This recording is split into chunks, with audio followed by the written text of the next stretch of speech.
Day 2 of running in the Himalayas in my 300 rupees made in India चप्पल जब तक वो फट नहीं जाता। कल रनिंग से वापस आते वक्त एक बिल्ली के बच्चे ने मुझ पर हमला कर दिया था क्योंकि I spanked his buttocks and he probably liked it too much और गलती से उसका नाखून लग गया। बिल्ली जंगली थी तो मम्मी ने कहा म्याऊ। बिल्ली की मम्मी ने। मेरी मम्मी तो कहती कि टेटनस का सुई लगाना पड़ेगा। सिक्किम में जिस गाँव में मैं रह रहा था वहाँ मेडिकल सेंटर तो है लेकिन गाँव के लोग वेर प्रिटी श्योर कि वहाँ सुई ही अवेलेबल नहीं होगा। तो लगाओगे कहाँ से?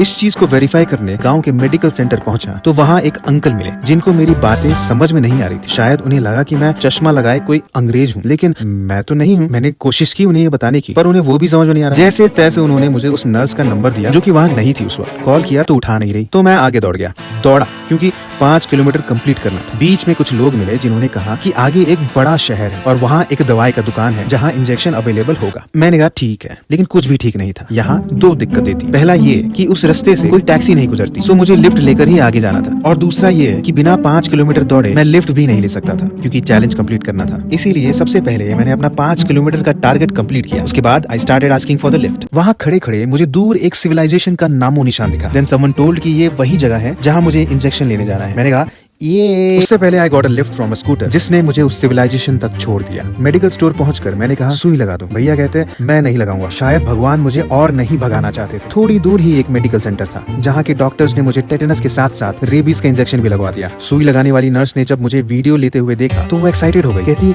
मैं बनाऊंगी वीडियो तुम्हारा। मेरा फोन पकड़ के कहती भागो। तो मैं प्रिस्क्रिप्शन लेकर भागने लगा और भागते भागते सेंटर से बाहर निकल आया जहाँ उन्होंने मुझे मेरा फोन लौटाया और वापस आने के लिए एक गाड़ी का जुगाड़ भी करवाया। सो आज की भाग दौड़ के बाद मेरा 300 रुपए वाला चप्पल एकदम चंगा था। ऑब्वियसली कष्ट तो हुआ होगा उसे लेकिन आज के लिए सह गया। अब कल देखते हैं।